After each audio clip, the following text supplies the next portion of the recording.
Hi, thank you so much for joining me again in the Louis File. Today we're going to be diving into Hebrews chapter 4. If you want to get your Bible and follow along, and get your phone out, your iPad, whatever it is that you read your scriptures on. All right, so we're just marching right on. We finished up chapter 3, Hebrews 3. If you'd like to see that, you could probably find it pretty easy if you just go back to the home page of the Louis File, and should be right there visible for all who want to know about that. So we're going to get into Hebrews 4. We're still in the subject matter of entering into God's rest. In the chapter 3, we saw where the author of the Hebrews letter is using the story of the children of Israel and their wilderness wanderings and how God was not happy with them and he swore they would never enter his rest. And we discover it's not just because he's arbitrarily upset about something, it's because they don't believe him. They're in unbelief. And really, the one sin that is dominantly in view, I guess you could say, in Hebrews is unbelief. That is shown us in Hebrews 3, 18 and 19. It says they didn't enter because of disobedience, and then in 19 they weren't able to enter because of unbelief. In other words, unbelief is disobedience. That's why they were not allowed to come in. All right, so God had given them a promise of this land, and they failed to receive it. So the promise, what we're going to see here in a minute, the promise still remains. So somebody can receive it, even if they didn't. I like that idea. So God has this promise. He's holding it out for us if we put our faith in the promise. Now, we have gone from a physical, geographical location in the Old Testament to a spiritual geographical location, I guess you could say. So we're going to look at Hebrews 4, 1 through 10 and see what it has to tell us. But there's three sort of ways of understanding this rest that I've come across, and one of them is the peace of God, the other is the actual promised land, and another one he references is the rest of the Sabbath, or the seventh day rest, hearkening all the way back to the creation narrative.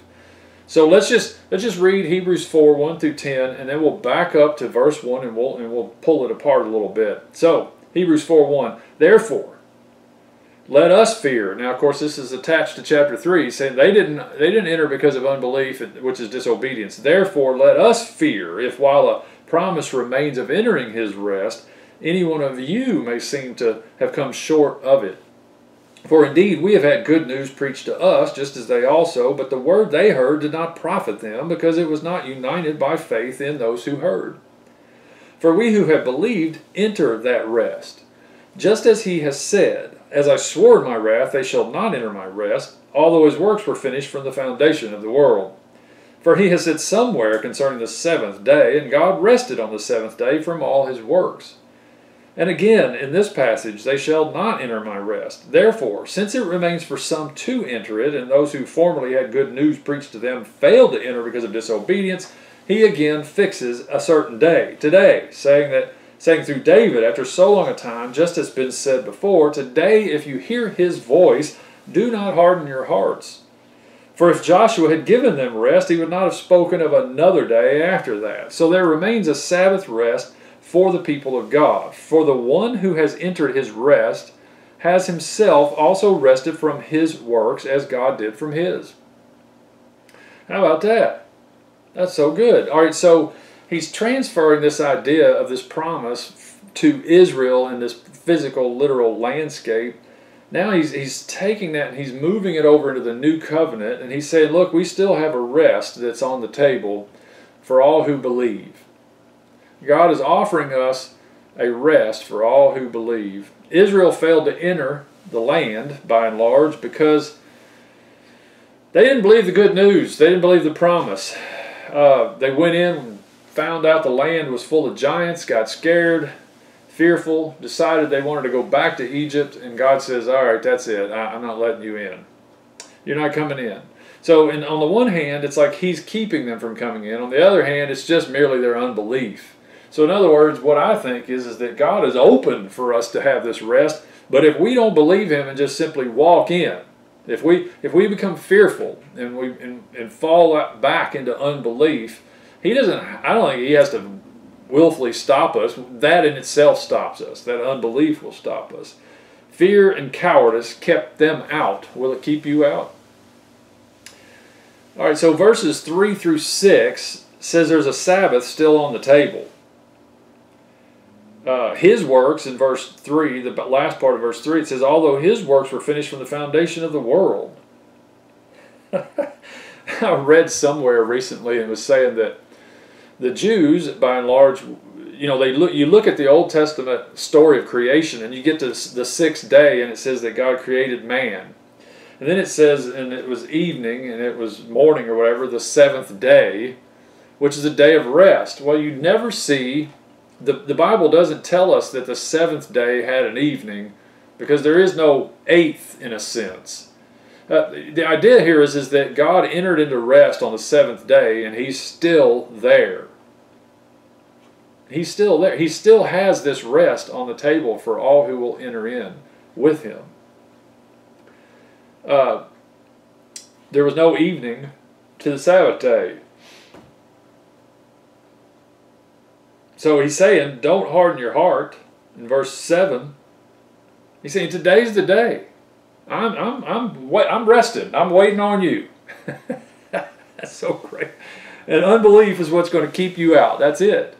You know, Jesus even said, some of my favorite verses to quote is in Matthew 11, 28 through 30, where he says, come unto me, all who are weary and heavy laden. And I think the context there is he's saying, all of you that are finally tired of trying to keep the law as though you can find this obedience in and of yourselves. I think that's the context. But the offer is still rest. He says, come to me and I will give you rest. So he's offering us this. We just have to come to him and take it by faith.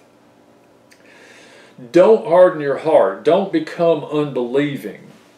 A hard heart, I thought, you know, what does that really, how would you define a hard heart? So I wrote down a few things here. It says, a hard heart is unable to perceive. So even though God might be appealing to us and wooing us, if you're hardened, then you're just kind of cut off. You're unable to hear or perceive. You're unable to understand. You're unable to see. You're unable to hear. You're unable to remember. So he's saying, if you hear me today offering you this rest, don't put yourself outside of the hearing. Don't allow your heart to be hardened. Just come. Today's the day. Just come. Come on in. Enter my rest. Let me read you something back in Matthew 13. Matthew 13, verses 14 and 15. Look what this says. Matthew 13, 14 and 15. Jesus spoke here. He was talking in parables, and the disciples were they're like, why are you talking in a parable? And he said, well, to you, let's back up. Matthew 13, let's look at starting in verse 10. And the disciples came and said to him, why do you speak to them in parables? Jesus answered them, to you it has been granted to know the mysteries of the kingdom of heaven, but to them it has not been granted. For whoever has, he's talking about what you know, whoever knows a little bit, to him more shall be given, and he will have an abundance. But whoever does not have, even what he has shall be taken away from him. Therefore I speak to them in parables, because while seeing they do not see, and hearing they do not hear, nor do they understand. There it is, because they have a hard heart. In their case, the prophecy of Isaiah is being fulfilled, which says, you will keep on hearing, but will not understand. You will keep on seeing, but will not perceive. For the heart of this people has become dull. With their ears they scarcely hear, and they have closed their eyes. Otherwise they would see with their eyes, hear with their ears, and understand with their heart, and return, and I would heal them. Then he says, but blessed are your eyes because they see, and your ears because they hear. For truly I say to you that many prophets and righteous men desired to see what you see and did not see it, and to hear what you hear and did not hear it. Wow. So if you've entered into this rest that he's speaking of here in Hebrews, then you're of a special lot because there's a whole bunch of people out there hardened, deaf, and ignoring and rejecting and fearful. I have had this experience myself when I talk to people about the freedom and the rest and the peace that we can have in Christ, because it's amazing grace is what it is. But people deep down, even though they might say out of their mouth, I know we're saved by grace, I know it's not of works, somehow, somewhere deep down in them, they're still clinging to this idea that they can do something to merit or earn from God, when it's 100% gift, and all we do with the gift is just receive it with thanksgiving. There are none so blind as those who will not see, is what my little note says here. And so Hebrews, the letter of the Hebrews, has a overall theme of saying that Jesus is greater than, He's better than. And I mean, it starts right off saying that God used to speak to us through the prophets, now He's speaking to us through the Son. And Jesus, the Son, is greater than any angel. I mean, what angel ever sat on the right hand of God? Well, none. You know, and then He's greater than Moses as a servant. Jesus is a son. I mean, He just systematically goes through Old Testament stories and characters and peoples and situations, and He says Jesus is greater than that. Jesus is greater than this. So here in Hebrews 4:8, He brings up Joshua. He says if Joshua had given them rest. So Moses got them up to the promised land border, and he didn't go in. Joshua took over leadership, and in a sense, I mean, physically speaking, Joshua did lead them across the Jordan. But even though he brought them into the land, they never really enjoyed the rest. So there remains a Sabbath rest for the people of God, Hebrews 4:9. And the one who has entered, verse 10, for the one who has entered his rest has himself also rested from his works as God did from his. Wow. All right, so there's a sense that when we're working, God is just going to be at rest. But if we enter into God's rest, then God Himself will do the work. I've often said He's not going to compete with us.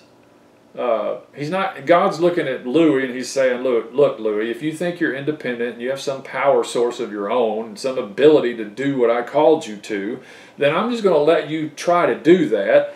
And the hope is that you're going to get tired and weary.